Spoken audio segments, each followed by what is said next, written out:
The first one is my favorite one. And this particular strategy changed my life years ago. And that sounds cliche, that sounds a little bit dramatic, but it's true.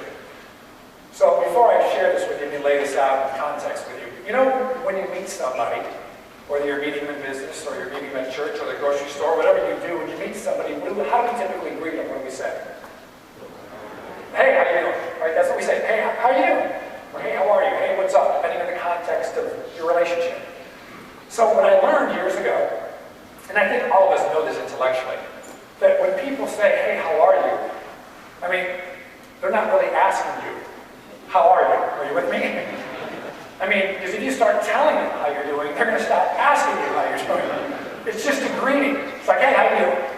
They really don't expect you to start talking about your week.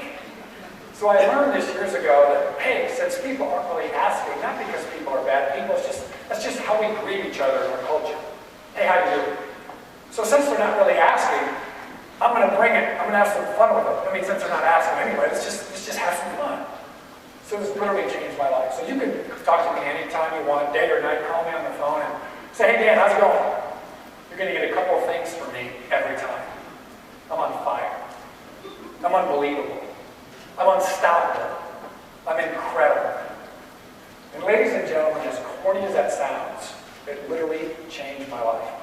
You know that most people are not around enough positive people? Do you know that?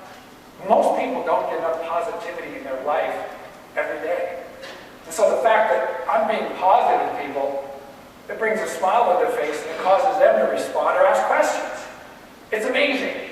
I mean, I remember when I first started this years ago, I traveled quite a bit and I put my bags down. I was at the rental car counter renting a car, put my bags down, and the woman who was, going to write up my car contract, she was in what I call cultural hypnosis, which most people are.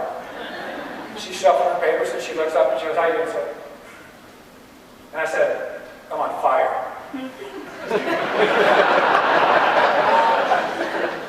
I tell you what, she took a double take and she said, well, are you okay? Are you all right? I said, yeah. She goes, oh, and she got nervous about the fact that I was on fire.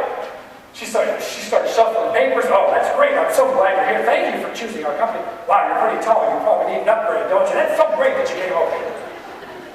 She was so excited that someone actually responded to her in a positive manner. Not too long ago, I was in Salt Lake City, right across from the Wendy's in the Southwest Gate. It's a little sundry shop where I bought some gum. Walked in there and got the gum, put the money down. The woman says, how you doing, sir? I said, I'm unbelievable.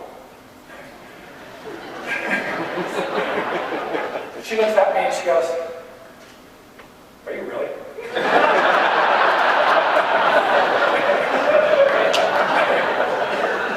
I said, yeah, I am. She said, wow, that is so great. It's really great to meet somebody who's actually in a good mood.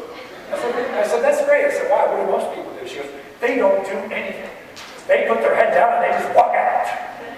I said, wow, I'm sorry to hear that. But anyway, have a great day. And I walked out and she literally, we're in an airport, okay? She said, sir, come back tomorrow. I can use your energy. I got the biggest kick out of that. She sees thousands of people a day. And the fact that I chose to be a little playful and I was unbelievable, it made her smile. And people like to be treated that way. Now, I got to tell you, to be really, really transparent with you, here's what I hear from people. First of all, I hear two things. Number one, that is the corniest, you don't expect me to do that, do you? And number two is, that's great, Dan, but you're being insincere. I mean, you are being totally insincere. You are not in a good mood every day. And I say, you're right, I'm not. But we've already determined that people don't really care.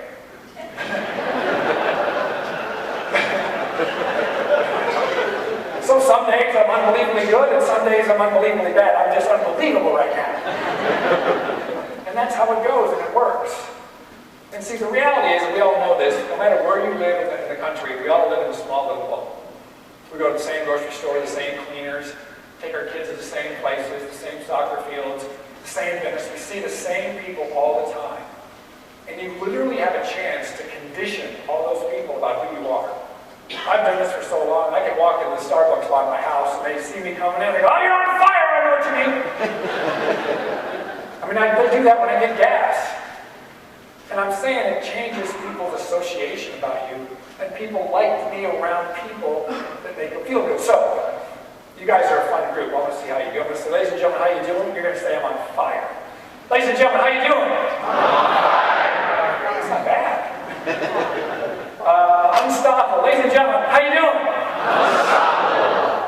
How about unbelievable? Ladies and gentlemen, how you doing? Unbelievable. It's not bad. Now, I've got a bonus one for you. You probably shouldn't do this professionally, but I have a lot of fun with it. So, it goes like this. I'm on fire, baby. Okay? So, ladies and gentlemen, how you doing? I'm on fire, baby. So, as you know, I live in Vegas, and I do a lot of talks in Vegas, and I've got emails from clients that say, hey, Dan, my wife said, how you doing? I said, I'm on fire, baby. She said, what you do in Vegas? So, have some fun with that one. So, I encourage you to give it a shot. Have some fun. Okay, the second thing is, in order to be your best, to maximize your true potential,